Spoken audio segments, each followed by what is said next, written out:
com. This is where we discuss financial issues. We do it from a Black perspective. We put the Black community first. We solve our own problems.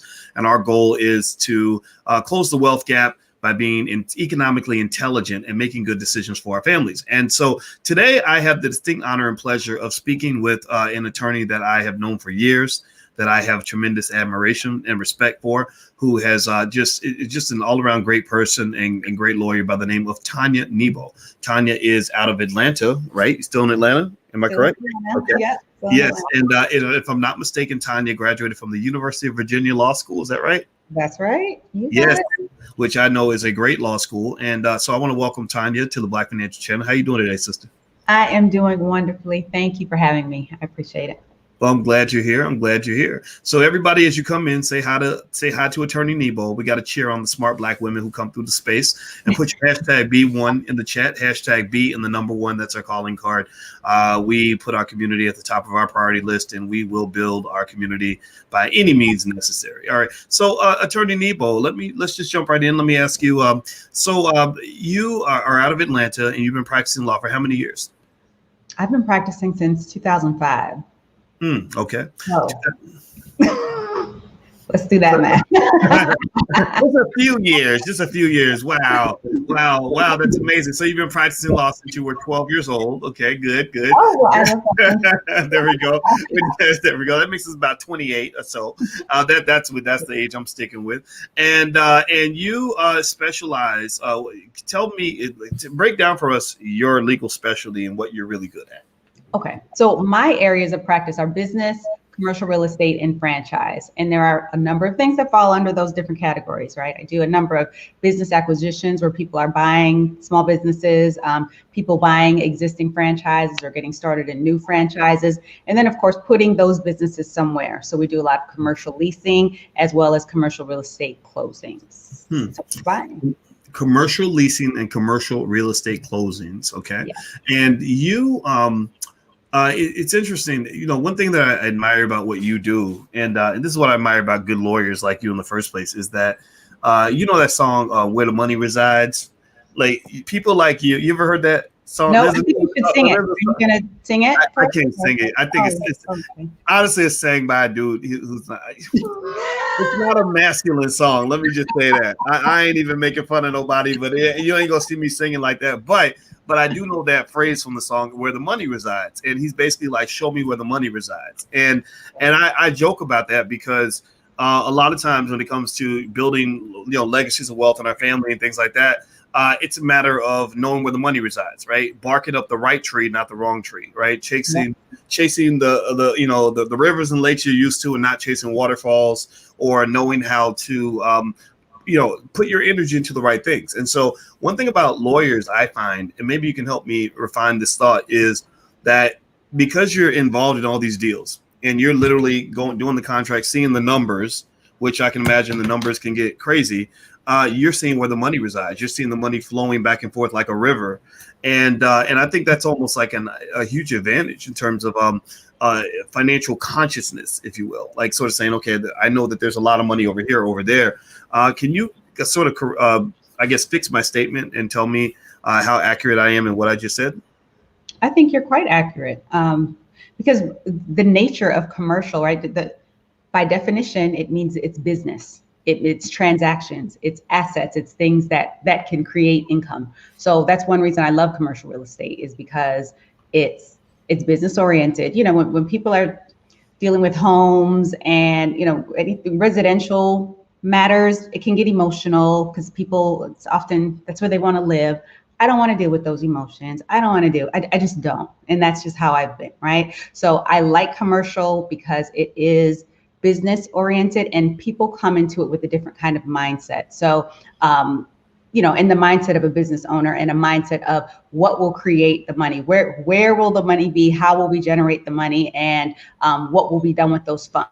So even I was talking to someone the other day, actually one of your students, Dr. Boyce, about 1031 tax deferred exchanges. When you talk about following the money, especially in real estate investment, and taking your real estate investments and kind of essentially flipping up, you can literally never pay capital gains taxes And you can then pass it on to your children who, as long as they flip up and flip up and flip up, and also avoid capital gains taxes on real estate. So wow. I kind of went, that meandered a little bit, but it is about money, and it's about producing money using assets. I think everybody in here knows what it means to flip, right? I think everybody's heard that, right?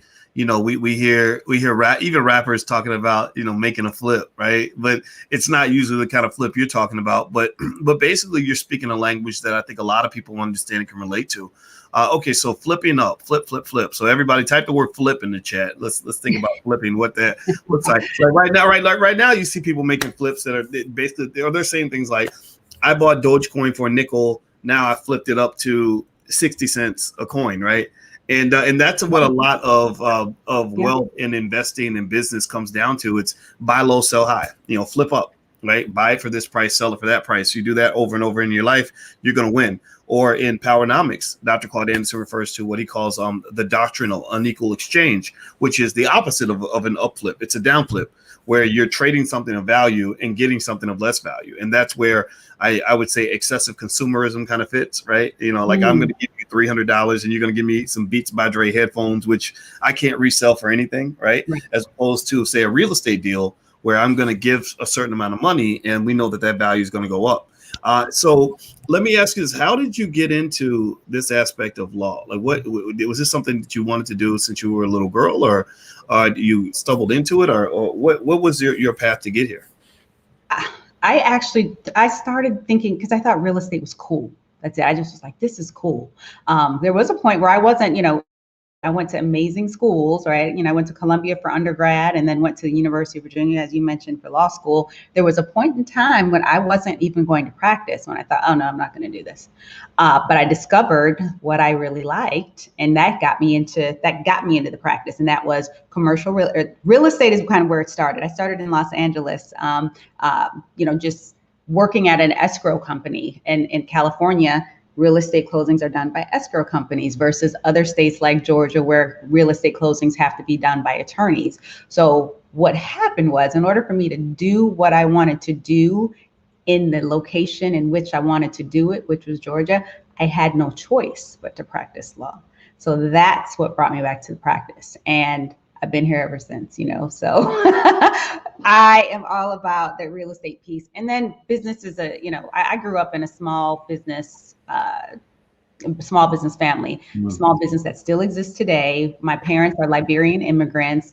They, you know, my family is about business. So I grew up seeing the benefits of entrepreneurship. I grew up, you know, hearing some of the challenges that entrepreneurs face because my parents were dealing with them on a day-to-day basis. So in addition to just having entrepreneurship in my blood, I have a true heart for entrepreneurs. So once I got into the commercial real estate piece and was practicing law, business owners wanted help. Business owners needed help. And the key thing with an attorney relationship is trust. So once they trusted me with one thing, they felt comfortable, as they should, you know, in reaching out to me for other things. So I ended up incorporating other, you know, that's where the business piece started to come in. And over time, the franchise piece came in as well. And fortunately for me, all of my practice areas are so closely related, and I stay in my lane. Business, real estate, and, you know, including franchise, those are my lanes. I don't do personal injury. I don't do stuff that is not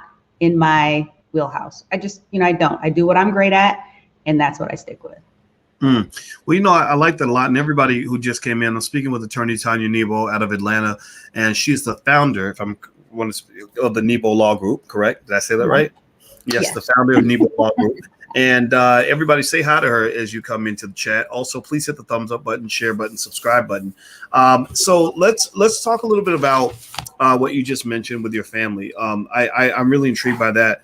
I remember when I was in high school and I was 17 years old, I was about to go to college, just like our son. You know, you guys know it. A lot of you guys who don't know, I'm getting married this month, and our son, which is her son, but it's our son. He has three. He's lucky enough to have three parents, two great dads, and I'm one of them. And and a mom, so we have triple parents, so he has an advantage. But you know, when he's planning to go to college, which is the University of Louisville, which there you go right here. Okay. Yeah. We're celebrating. The whole family's excited about it, and you know, but one of the things I remember was when I was his age, and I actually lived in Louisville, and I remember I was 17. I did not know what to do with my life. I didn't know, you know, I was like, okay, I know I don't want to be poor. But I don't know what profession to go into. I don't know what to do. And I remember my father, who was a cop at the time, basically said, if you want to make money, go to law school, become a corporate lawyer.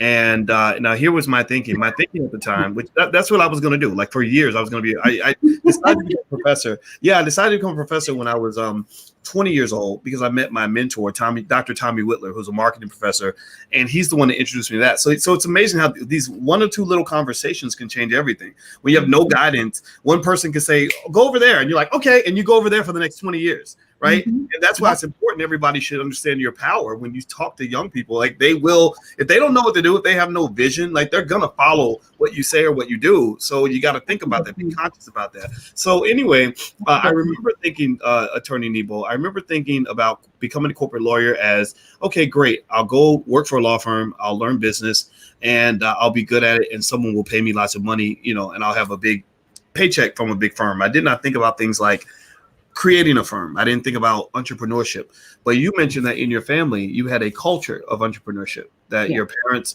were into business ownership, things like that. And I think that's pretty significant. I think culture is a huge part of economics. Can you kind of speak to that in terms of culture and maybe what you saw growing up that's a little bit different from what some people see and some things that the parents in the room can learn from in terms of how to guide our kids to really live their best life, so to speak? That is a really great question because, you know, these need to be modeled for us, right? We need to see certain things and see them and see it in action and kind of get it in our spirit and become accustomed to it on the basis of what we're seeing. So for me, I am so grateful. I'm grateful that I saw my parents do what they did in business. I'm grateful for the challenges that I got a chance to see. I'm grateful for the fact that I knew very early on that it was doable. It wasn't foreign to me to have anyone, you know, to entrepreneurship wasn't something that I felt only other people could do. So I'm grateful for that.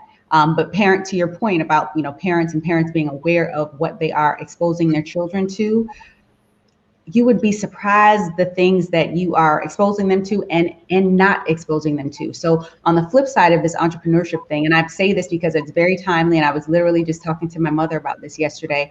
You know, my parents were hustlers. Hustle culture, we talk about hustle culture now. Let me tell you about immigrant hustle culture. Okay. It was, they were grinding. And my father still to this day at 60 something years old, he goes into his store every day still. Now, granted, he loves being there, but the thing is, one thing I didn't see was vacation for the sake of vacating. Because every time we went somewhere, it was because so my parents could order more beauty supplies, or, you know, my father would go to China to get hair before it was cool to go to China to get hair. So be aware of parents be aware of what you're showing your kids and what you're not showing them. So I, as an adult, I also hustle, right? We all got to work hard, right? But because I saw entrepreneurs who were working hard all of the time, vacation is a different thing, right? I have to be cognizant of going on vacation and not working on vacation. That's a thing. You see what I mean? So what you do, you're not doing. And you probably know exactly. Yeah. Do you feel what I'm saying? Yeah, it's funny. I don't take vacations, but I don't really need one because I just like what I do, and I take a vacation every day. I just got off vacation. I just got off vacation 10 minutes ago because I took a nap in the afternoon.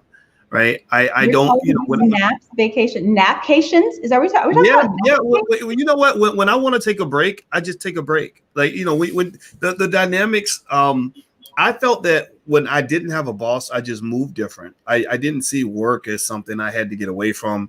It was like a work-life blend where this is my life. Like, this is really who I am. Like, you know, the way I'm talking to you, right now. I want everybody to know this.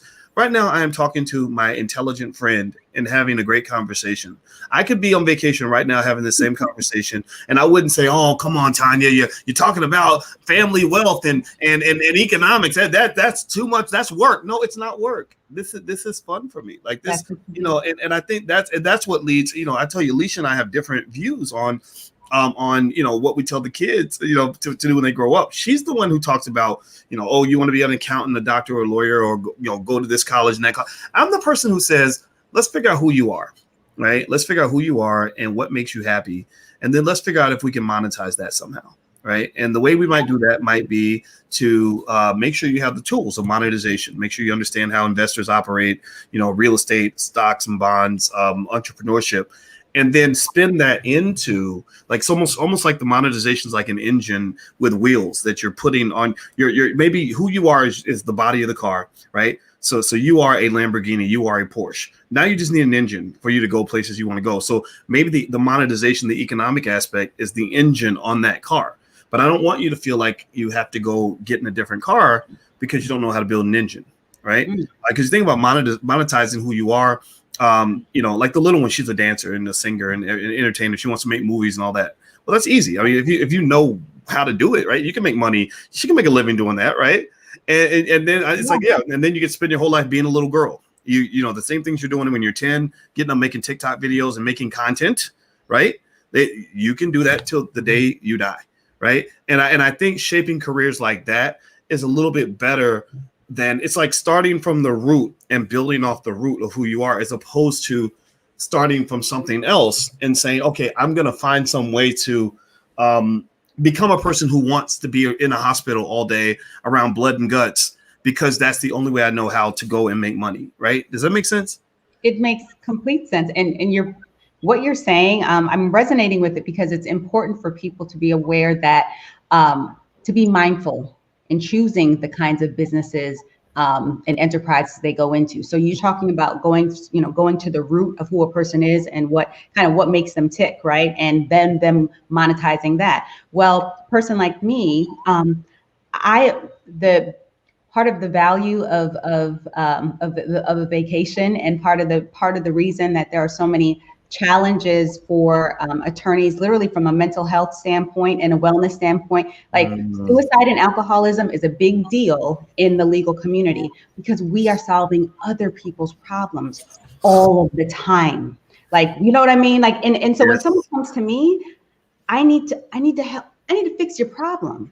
Oh. And I'm personally, and not person, I am intimately involved with your problem because it is my to think of the things that could go wrong in your situation and protect you from them. That's a different kind of something on a person, right? So great, and you got to do, we do what we do when we do it well, but it's a different kind of enterprise. It's a different kind of work. So as you were speaking to being aware of how a person, how a person operates and, who they are at the root of themselves, keep in mind what different types of businesses can support that. Don't just jump into some business just because you got to be aware of these things. So it's important to be mindful, to be intentional, even back to franchising when people are like, what franchise should I do? I'm like, what life do you want?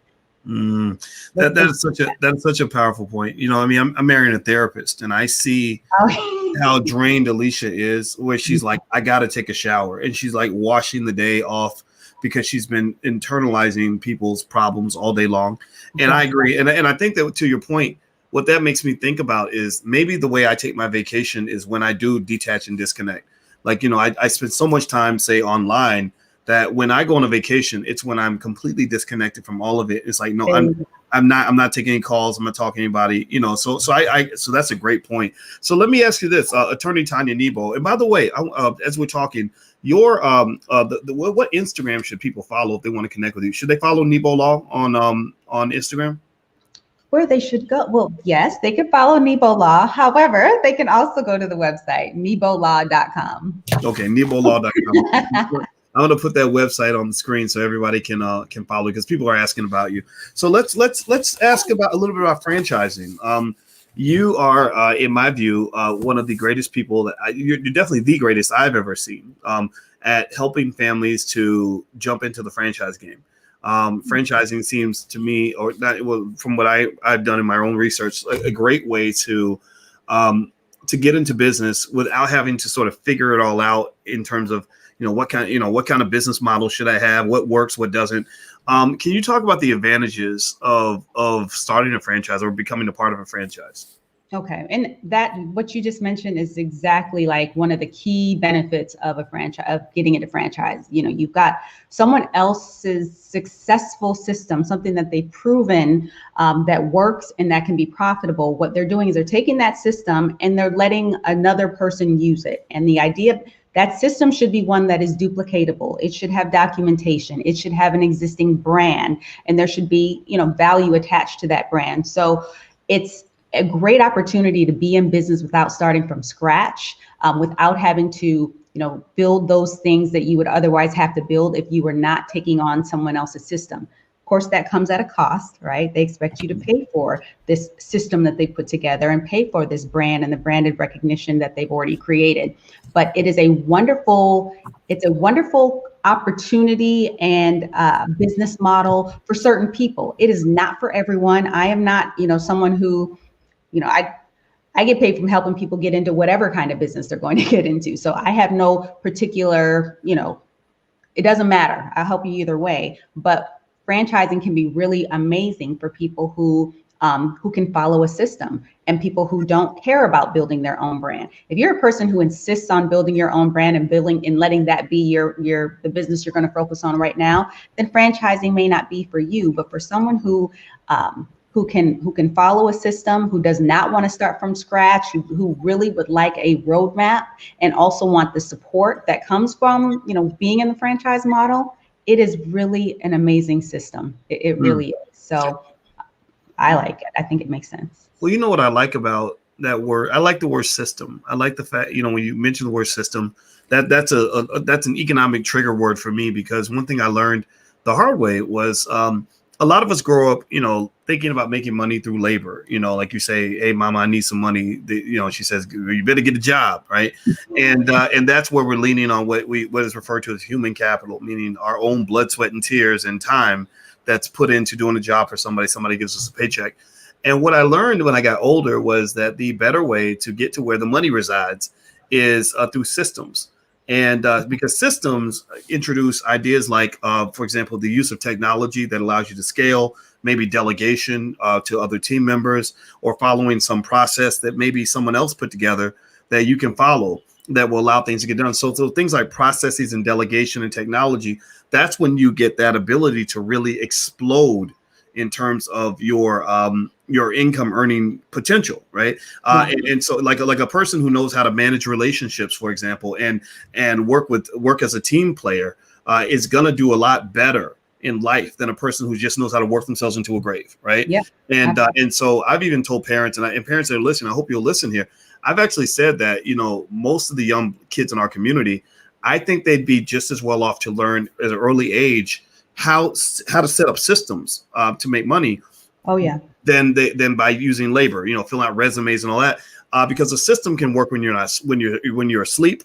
A system can work around the clock, 24 hours a day. A system allows you to work, instead of working 80 hours a week, 70 hours a week, you can work 1,000 hours a week because you got a system. You've got people, you got processes in place. You got people sort of working with you. So I like that idea. I like the idea of a system, and I link that back to franchising, where it's sort of like someone saying, here's my system. Like, don't figure it all out. Building a brand is hard. It takes a long time. I have a couple of brands. I have some brands, and I'm a brand builder. I've built brands, and believe me, it takes years and lots of money and time, and you spend a lot of years. Like even if you think about the brand of Dr. Boyce Watkins, right? Do you know how many years I spent where nobody gave a damn about Dr. Boyce? Like, you know how long it took like 7 years before I got anybody to even think of Dr. Boyce as an important brand. If I could have just paid some money and leverage someone else's brand, like let's say Michael Eric Dyson sold me his brand and said, you can just franchise my brand, just pay me a fee and you can use my name. That's beautiful. In fact, actually, now that I think about it, I remember the first conversation I ever had with Cornel West, who I admired for years before he even talked to me because he didn't know who I was. First thing he said was, he said, He said, "Hey, brother, I love what you're doing. If you ever want to use my name for any reason, just go ahead." And now I look back on that, and that was him basically. Like, yeah, I know I'm trying to, right? That's my Cornell West imitation. I love this man, by the way. He's a wonderful man. And that was him saying, here, take my brand. I've already built it. Use that for your own benefit. And I just think that's powerful, right? So when a company allows you to pay a fee to use their brand and use their system, and if it works for you, I think that's a great way to go into business. So can you maybe tell us, and I'm going to actually put a link up because we're partnering. You're coming to the Black Business School. You're going to do a 6-week masterclass actually on how to get started in franchising. And I'm going to put the URL up for anybody that wants to take a look. But can you kind of speak to that? Maybe some stories you've seen of families that have used franchising as a way to really flip up, so to speak, flip their life up, like sort of make that transition from employee to business owner and turn that into family wealth, things like that. What stories have you seen? So the cool thing about franchising is that, and people often don't realize this, but in this country, there are over 4,000 franchise systems, over 4,000, different brands. And getting into any of these brands, there's a huge range. So you can get in on the low end, let's say lower cost brand. And of course you can get into the higher cost brands. And we know what some of those are. Those worldwide brands that we all recognize, McDonald's, Dunkin' Donuts, and those other ones, right? So the good thing is that it's not, you can get in, there's just different places that you get in on it. So we had, at one point, you remember, of course, you remember when I taught the franchise program with the Black Business School, some years before, we had someone in that class go from knowing zero, like when we started, he knew zero about franchising. By the time we were done with that program, he was a franchisee. And the way he did it was a simple, small little loan from his mother-in-law. It was either his mother or his mother-in-law. And he started with a cleaning service, and he did it with less than $1,500. And people don't realize you can do that. There are levels to this. And so what I love is that you can start, like I said, you can start small, or there are people who I've worked with. This is one of the deals that I'm particularly proud of is it was two Black families, two Black couples, and each of them, the guys were kind of spearheading the project, but they each had, regular jobs. And we did a 3-store deal for them where they essentially went from not being business owners one day to owning 3 stores after we closed. And, they got funding, they got, and we did all of that. We worked together. It was like, I am so proud of those kinds of stories because, it sounds funny when people say, oh, one day you're this and the next day you're that. But for them, that was really the case. It took time and work to get the deal done, but suddenly they owned 3 franchises. And these weren't the cleaning franchises. These were major stores that had been in existence for a while. So the first example I gave you was a situation where we had the student start a new franchise. The other situation was one where these families bought existing stores. So there are a number of ways to get into this. There are a number of different levels to get in with this. So it's the key thing is the model and just finding out where you fit in the model. Like which brand makes sense for you if this is the right model for you. And again, it's not for everyone, but it can be for so many people.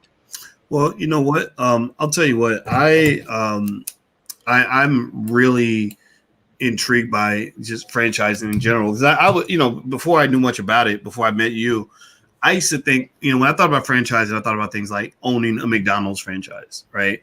Or trying to get a Chick-fil-A. I'm sure we got a Chick-fil-A bag around here somewhere. At least you bought some Chick-fil-A, right? And but then you dig in and you find out that there's all these franchises that are out there.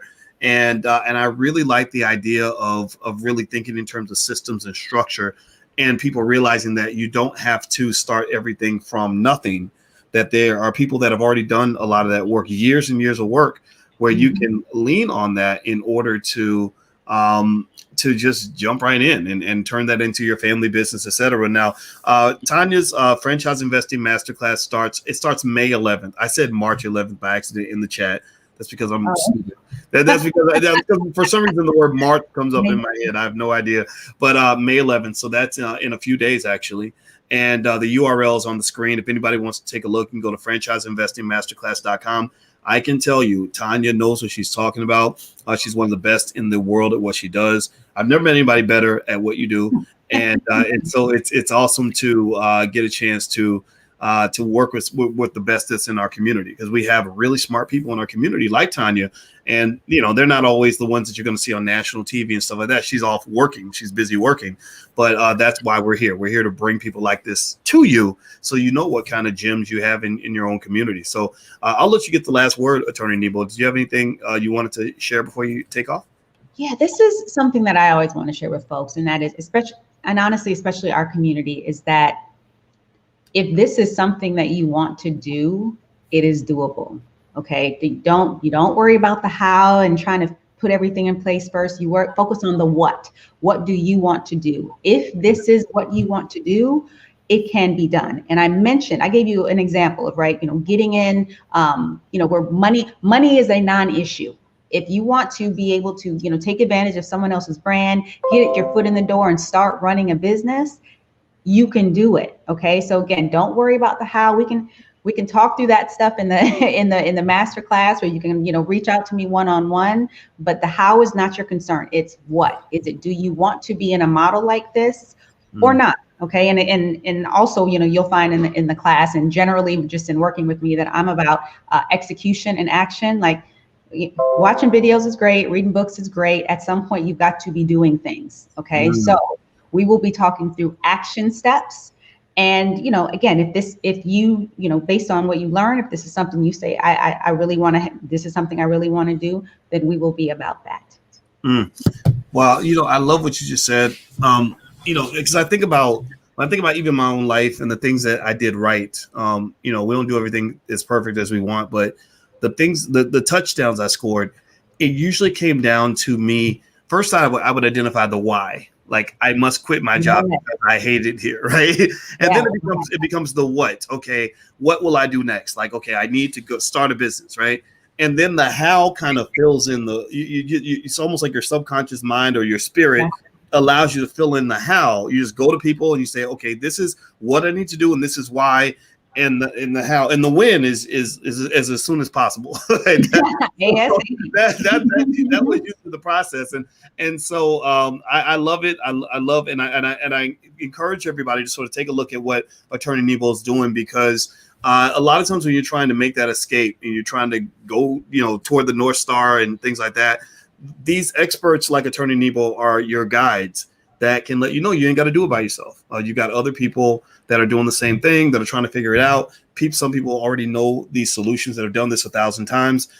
Don't do it by yourself. You don't have to do that. So feel free to take a look at the program. It's offered by the Black Business School. Attorney Nebo agreed to partner with us on this, and there is a money back guarantee, right? So if you get in there and you say, "Oh, this is whack. Dr. Bush is lying to me. Attorney Nebo." Like, there's no risk, right? Like it's not like we're gonna say, "Oh, well, screw you. We got your money." Ha ha ha. No, we're not here to do that. We want to build a Black-owned university because Black people need to learn from the experts that are in our community who can help us solve the specific problems that exist for us. We know what the why is and we know what the what is. Let us help you with the how, and the win is now. So there we go. So Attorney Nebo, thank you very much for your time. I really appreciate it. Thanks for having me, and thank you all. I appreciate you. Everybody have a great rest of the night.